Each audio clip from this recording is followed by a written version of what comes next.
All right, hello and welcome to Camel Finance. I'm your boy Camel, and we are not bullish enough on Bitcoin. Okay, as someone who is insanely bullish on Bitcoin all the time, okay, within reason. Like if the chart is bearish, I'm bearish. But if you've been on the channel for a while, if you've been on here before, you know I'm very, very, very bullish Bitcoin long term.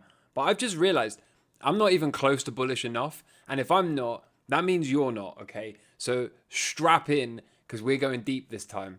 Okay, first of all, I want to point this out, okay? It takes $93 million to move the price of Bitcoin by 1%, according to Bank of America. Because of the relatively small market cap of Bitcoin, it takes just $93 million odd dollars worth of inflows into the price of Bitcoin to move the price by 1%.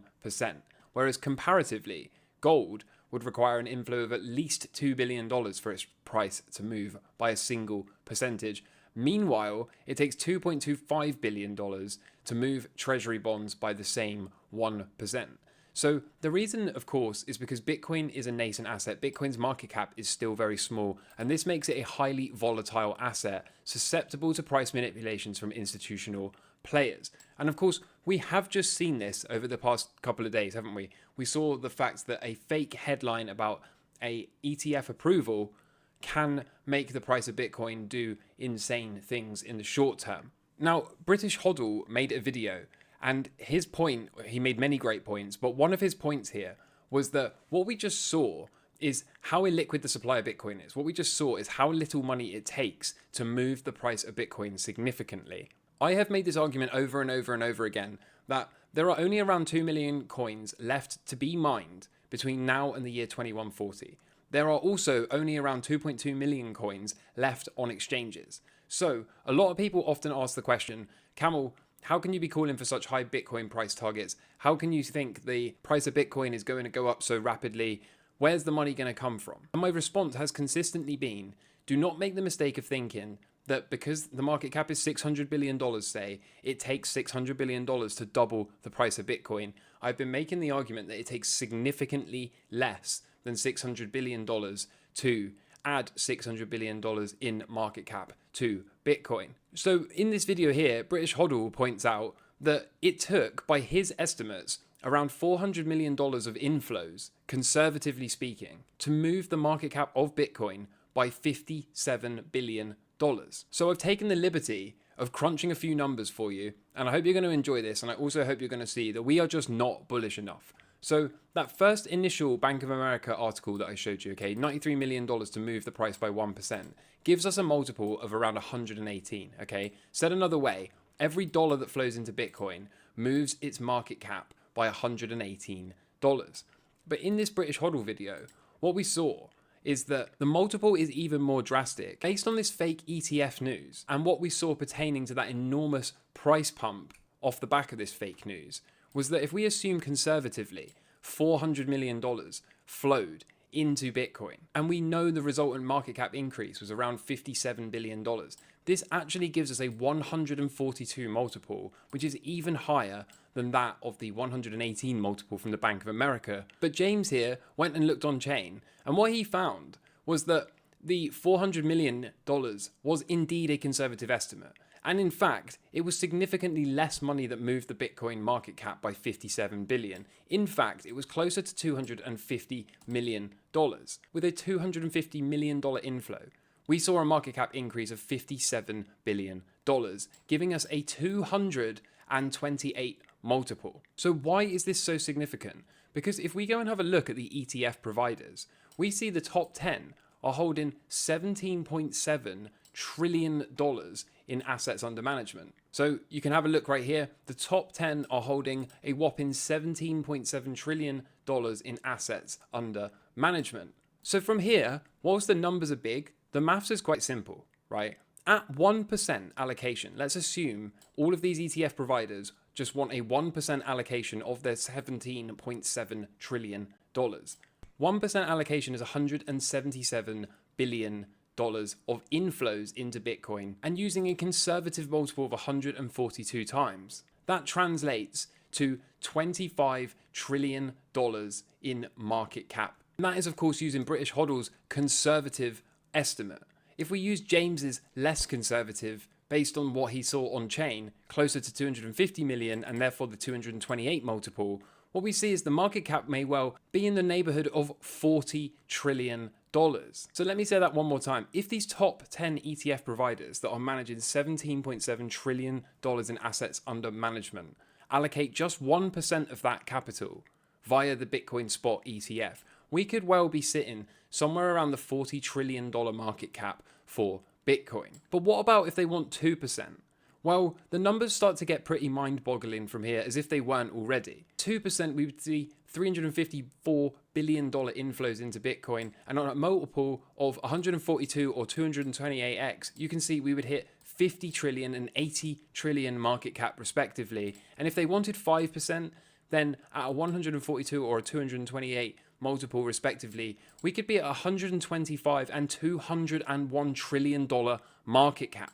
So let's discuss this for a minute and put this into context. At 10 trillion, at approximately 10 trillion market cap, we would reach parity with gold and be at around a 600k per Bitcoin price. And that is simply a $10 trillion market cap, when the most conservative of conservative out of all of these numbers, as you can see right here, is 25 trillion. So the most conservative number that I can possibly cook up here tells us that if we can just see a 1% inflow from the spot Bitcoin ETFs at a 142 times multiple, we are going to see around a $1.5 million Bitcoin price as a result of these top 10 asset managers getting themselves a 1% allocation to Bitcoin. At the conservative 142x multiple at 2%, we see double that at 50 trillion and likely a $3 million plus Bitcoin price. And there is so little supply that if we were to get up into this 5% neighborhood, we would likely be approaching $10 plus million per coin. It's important to point out that the global assets sits at around 900 trillion, okay? 900 trillion, and we are potentially looking with a 5% allocation at the right multiple. We could well see Bitcoin potentially looking at replacing major global asset classes here. This would be major global asset class displacement. And so I say again, based on these simple maths, okay, and keep in mind, this isn't as speculative as you think, because we literally just saw this happen. We literally saw this happen. Fake news came out. 400 million, conservatively, more like $250 million, flows into the Bitcoin market, and the market cap increases by $57 billion in seconds. So we just saw a dummy run. We just saw what's to come. Wait until they actually open the floodgates. We are not bullish enough. Okay, we're not bullish enough. There's not enough time to get your allocation up. What a way to start this video. Over in traditional finance, the question I continue to ask myself is this thesis, is this hypothesis of mine, is this expectation still in play? Okay, since all the way back here, we were thinking the market was far too bearish, and we were thinking we would see a rate pause lead to a blow off top moment in the stock market where something would eventually break. They would force the Fed to cut rates, and that would trigger a top, potentially with Congress being banned from owning the stocks, just like we saw the Fed be banned from owning stocks up here. For this to occur, a few things I think need to happen. I've been making this case over and over again. We're starting to see some of this align much nicer now. So the first thing I was talking about is we need to continue to see the inflation come off, the CPI come off. And I was talking about over the last couple of months how we've had this little uptick and a sideways trend. We seem to have been putting in a base before potentially moving higher. But I was making the argument that it was likely a short-term wobble and we would see that resolve and roll over to the downside. It now looks like we're finally getting that rollover. Now again, this could still chop around, this could still just end up being a range that is net sideways. But for now, I'm liking what I'm seeing at the hard right edge of this chart. You can see in this corner here, inflation does finally start to be seeming to be rolling over again. We're now down on a 2.2 handle, and I do expect this to continue. The market seems to know this as well, right? We're sat here at a 90% probability that we are going to see a Fed pause at the next meeting, continue to hold rates, and no more rate hikes is the key, right? No more rate hikes is the key. Clicking out to December, you can see we're still pretty much around 60% chance that we're not going to see any more rate hikes from the Fed out to December. And January's meeting currently sits at around 50-50. But of course, as we continue to see CPI come off, if I continue to be correct about the direction of CPI, then we will see the CME reprice these probabilities towards continued pauses. And of course, This is the number one condition. The pause is the thing that sets up the market front running the cuts. The pause is the thing that sets up the run to all-time highs, the manipulated move to all-time highs to trap everyone at the top before we enter a deflationary bust period. And so the strongest recession ever continues. This is retail sales, okay? And to zoom in and get a different look at this data, have a look at this, okay? It looks absolutely nothing like 2008, where we had a huge rollover, or the C19 era, the 2020 plunge, where we had this huge decline. Instead, at the hard right edge, what we see is continued strength. So again, this continues to be the strongest recession the world has ever seen. Something else I've been keeping my eye on and keep coming back to is the credit spreads, okay? Not spiking like they do in times of stress. In fact, almost looks like it's ready to roll over again, having just made another lower high. So again, all of this speaks to further upside being possible, and not only possible, but more likely than further downside for the equity markets into the end of the year. And of course, the last thing we need to keep our eye on is earnings. We're just in the middle of a fresh earnings season right now. Would it surprise you to know that this earnings season is currently beating expectations? Would you be surprised? Because not only is it currently beating expectations, but it's above the 5-year average so far. So Tesla and Netflix coming out on Wednesday, that is going to certainly move the likes of the NASDAQ and the S&P 500. But take a look at this, okay? Data is data, facts are facts. Of course, this is subject to change, but if this continues, then again, what we really have in summation is a CPI begin its secondary leg to the downside, which will, of course, give the Fed the credibility it needs to be able to pause. When I say credibility, I say that with somewhat of a sarcastic overtone. We have the strongest recession ever, as you can see, catalyzed by retail sales looking absolutely nothing like times of stress. And of course, the lack of stress in the system right now is reflected in the credit spreads, which are not spiking. And like I said, lastly, we have these earnings, which are doing better than expectations, and they are above the 5-year average. So overall, a lot of people think this is crazy, but they have, to be fair, thought this thing is crazy the entire way up since the lows back here when I first proposed it. So I remain bullish, I remain optimistic, unless, of course, we sweep the lows from back here, all the while we're above those lows. This is the line in the sand, all the while we're above that line, then it's malpractice to be bearish. So just before we get in the charts, I put this out yesterday. I said, look, that gold retest is holding so far. The senior miners are breaking out. The junior miners are thinking about breaking out, and silver is also breaking out. I said I think I'd play this by the senior miners. Here's the gold chart, right? I want to start with the gold chart. Breakout, retest, resumption, as confirmed by taking out the prior highs set on the first impulsive move up. Per Twitter, as per the YouTube videos, I've added a senior miners position as of yesterday, and here it is, right? You can see the stop down at 28.10. So we'll see what can happen from here. Junior miners look like they probably want to break out today, so possible opportunity set up for anyone that is not in at the moment. I will say this, the reason I chose the senior miners is they are leading, right? They're showing relative strength. They're, as you can see, about to gap up today. So I went with the strongest horse, the fastest horse in this case, and I will continue to play this via the senior miners. This oil short is in jeopardy, as you can see, back above the secondary upward sloping support line. It was resistance, now it's back to being support. So this oil short is in jeopardy. We will see what happens from here. If we do get stopped, then we'll just go back to being neutral and we'll sit on the side. If it breaks down again, then again, there'll be another opportunity to get short. Or perhaps I'm entirely wrong on this move, and what comes next is a big booming uptrend for oil.